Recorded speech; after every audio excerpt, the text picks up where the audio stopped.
बोलिए शिव शंकर भगवान की जय। प्रिय भक्तों, श्री शिव महापुराण के रुद्र संहिता द्वितीय सती खंड की अगली कथा है देवताओं का पलायन। इंद्र आदि के पूछने पर बृहस्पति का रुद्रदेव की अजेयता बताना, वीरभद्र का देवताओं को युद्ध के लिए ललकारना, श्री विष्णु और वीरभद्र की बातचीत तथा विष्णु आदि का अपने लोक में जाना एवं दक्ष और यज्ञ का विनाश करके वीरभद्र का कैलाश को लौटना। तो आइए भक्तों, आरंभ करते हैं ये कथा और 36वां तथा 37वां अध्याय। ब्रह्मा जी कहते हैं, हे नारद, उस समय देवताओं के साथ शिवगणों का घोर युद्ध आरंभ हो गया। उसमें सारे देवता पराजित हुए और भागने लगे।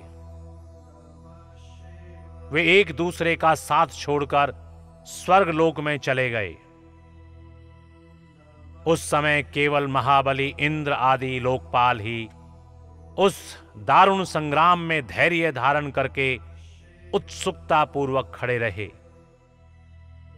तदंतर इंद्र आदि सब देवता मिलकर उस सम्रांगण में बृहस्पति जी को विनीत भाव से नमस्कार करके पूछने लगे। लोकपाल बोले, हे गुरुदेव, हे बृहस्पति, हे हितात, हे महाप्राज्ञ, हे दयानिधे, शीघ्र बताइए, हम जानना चाहते हैं कि हमारी विजय कैसे होगी। उनकी यह बात सुनकर बृहस्पति ने प्रयत्न पूर्वक भगवान शंभु का स्मरण किया और ज्ञान दुर्बल महेंद्र से कहा। बृहस्पति बोले,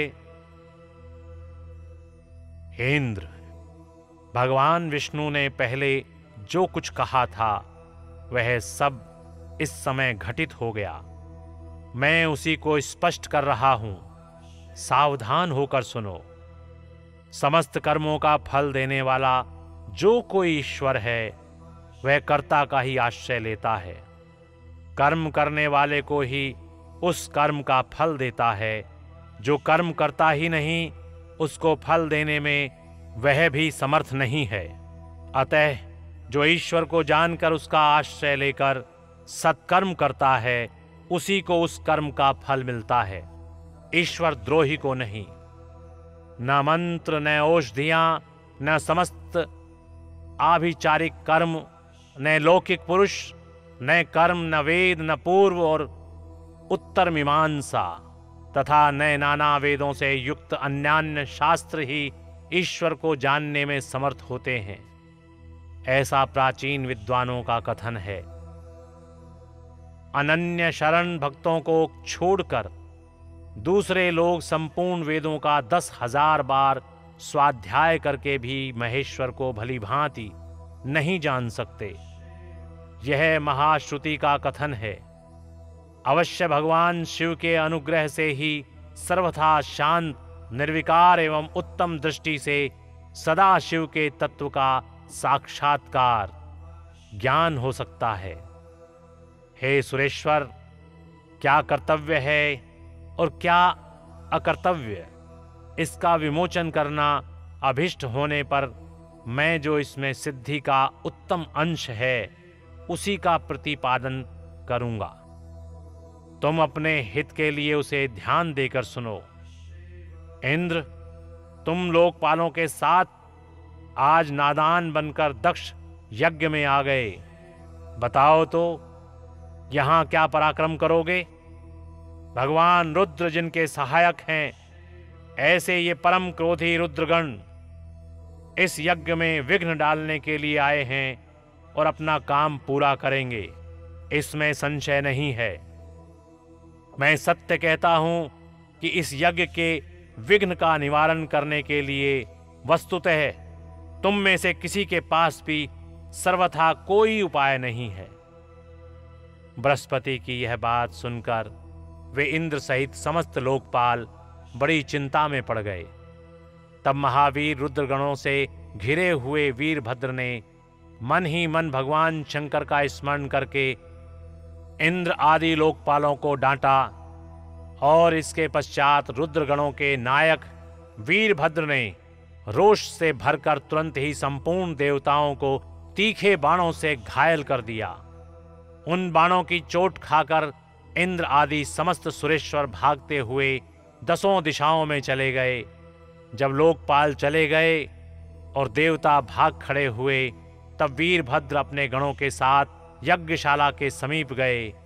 उस समय वहां विद्यमान समस्त ऋषि अत्यंत भयभीत हो परमेश्वर श्री हरि से रक्षा की प्रार्थना करने के लिए सहसा नतमस्तक हो शीघ्र बोले, देव देव रमानाथ, हे सर्वेश्वर, हे महाप्रभु, आप दक्ष के यज्ञ की रक्षा कीजिए।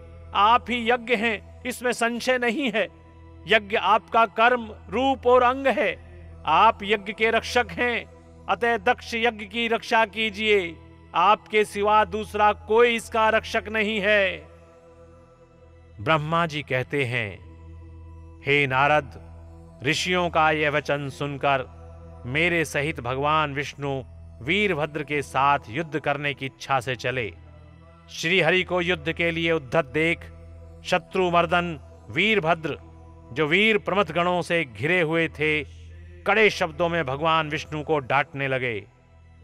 ब्रह्मा जी कहते हैं, हे नारद, वीरभद्र की यह बात सुनकर बुद्धिमान देवेश्वर विष्णु वहां प्रसन्नता पूर्वक हंसते हुए बोले। श्री विष्णु ने कहा, वीरभद्र, आज तुम्हारे सामने मैं जो कुछ भी कहूंगा उसे सुनो। मैं भगवान शंकर का सेवक हूं। तुम मुझे रुद्रदेव से विमुख न कहो। दक्ष अज्ञानी है, कर्मकांड में ही इसकी निष्ठा है। इसने मूढ़तावश पहले मुझसे बारंबार अपने यज्ञ में चलने के लिए प्रार्थना की थी। मैं भक्त के अधीन ठहरा, इसलिए चला आया। भगवान महेश्वर भी भक्त के अधीन रहते हैं। हे तात, दक्ष मेरा भक्त है, इसलिए मुझे यहां आना पड़ा है। रुद्र के क्रोध से उत्पन्न हुए वीर, तुम रुद्र तेज स्वरूप हो, उत्तम प्रताप के आश्रय हो। मेरी प्रतिज्ञा सुनो। मैं तुम्हें आगे बढ़ने से रोकता हूं और तुम मुझे रोको। परिणाम वही होगा जो होने वाला होगा। मैं पराक्रम करूंगा। ब्रह्मा जी कहते हैं, हे नारद, भगवान विष्णु के ऐसा कहने पर महाबाहु वीरभद्र हंसकर बोला, आप मेरे प्रभु के प्रिय भक्त हैं। यह जानकर मुझे बड़ी प्रसन्नता हुई है। इतना कहकर गणनायक वीरभद्र हंस पड़ा और विनय से नतमस्तक हो बड़ी प्रसन्नता के साथ श्री विष्णुदेव से कहने लगा। वीरभद्र ने कहा, हे महाप्रभु, अब मैंने आपके भाव की परीक्षा के लिए कड़ी बातें कही थी। इस समय यथार्थ बात कहता हूं, सावधान होकर सुनो। हे हरे, जैसे शिव हैं वैसे आप हैं, जैसे आप हैं वैसे शिव हैं, ऐसा वेद कहते हैं। और वेदों का यह कथन शिव की आज्ञा के अनुसार ही है। यथा शिव स्थिता तत्त्वं हि यथा त्वं च तथा शिवः इति वेदा वर्णयन्ति शिव शासनतो हरे।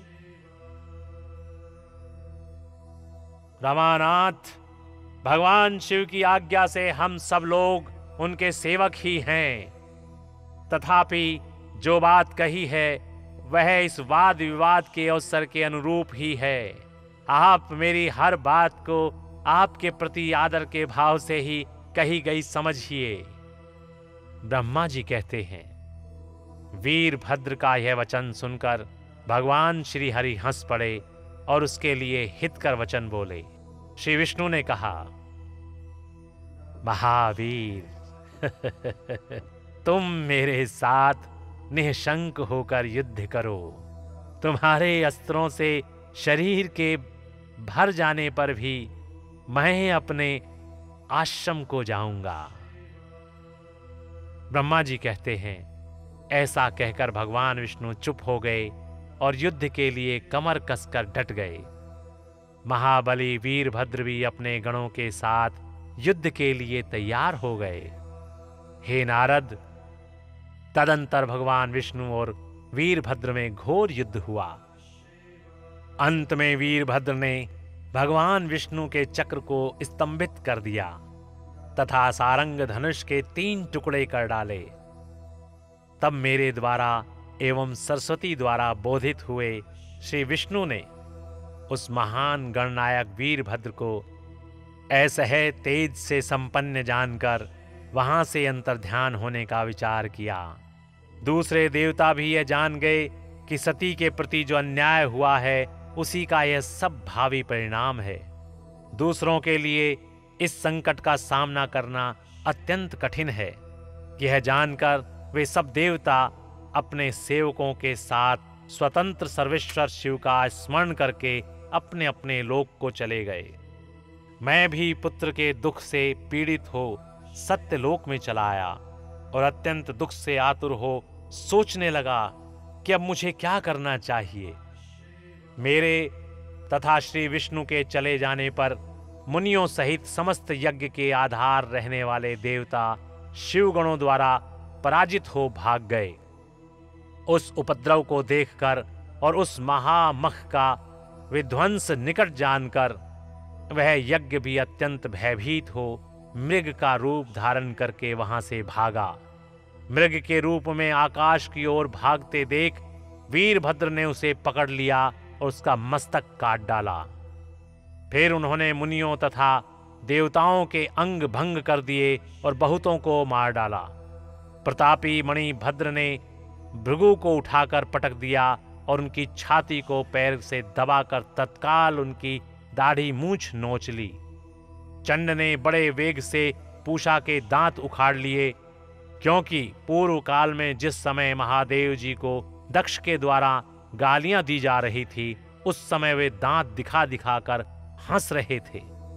नंदी ने भग को रोषपूर्वक पृथ्वी पर दे मारा और उनकी दोनों आंखें निकाल ली, क्योंकि जब दक्ष शिव जी को शाप दे रहे थे उस समय वे आंखों के संकेत से अपना अनुमोदन सूचित कर रहे थे।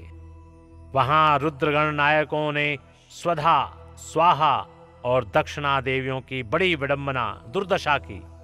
वहां जो तंत्र मंत्र तथा दूसरे लोग थे उनका भी बहुत तिरस्कार हुआ। ब्रह्मपुत्र दक्ष भय के मारे अंतर्वेदी के भीतर छिप गए। वीरभद्र उनका पता लगाकर उन्हें बलपूर्वक पकड़ लाए। फिर उनके दोनों गाल पकड़कर उन्होंने उनके मस्तक पर तलवार से आघात किया, परंतु योग के प्रभाव से दक्ष का सिर अभेद हो गया था, इसलिए कट नहीं सका। जब वीरभद्र को ज्ञात हुआ कि संपूर्ण अस्त्र शस्त्रों से उनके मस्तक का भेदन नहीं हो सकता, तब उन्होंने दक्ष की छाती पर पैर रखकर दबाया और दोनों हाथों से गर्दन मरोड़कर तोड़ डाली। फिर शिवद्रोही दुष्ट दक्ष के उस सिर को गणनायक वीरभद्र ने अग्नि कुंड में डाल दिया। तदंतर जैसे सूर्य घोर अंधकार राशि का नाश करके उदयाचल पर आरूढ़ होते हैं, उसी प्रकार वीरभद्र दक्ष और उनके यज्ञ का विध्वंस करके कृतकार्य हो तुरंत ही वहां से उत्तम कैलाश पर्वत को चले गए। वीरभद्र को काम पूरा करके आया देख परमेश्वर शिव मन ही मन बहुत संतुष्ट हुए और उन्होंने उन्हें वीर प्रमथ गणों का अध्यक्ष बना दिया। बोलिए शिव शंकर भगवान की जय। प्रिय भक्तों, इस प्रकार यहाँ पर श्री शिव महापुराण के रुद्र संहिता द्वितीय सती खंड की ये कथा और 36वां तथा 37वां अध्याय समाप्त होता है। बोलिए शिव शंकर भगवान की जय। ओम नमः शिवाय। ओम नमः शिवाय। ओम नमः शिवाय।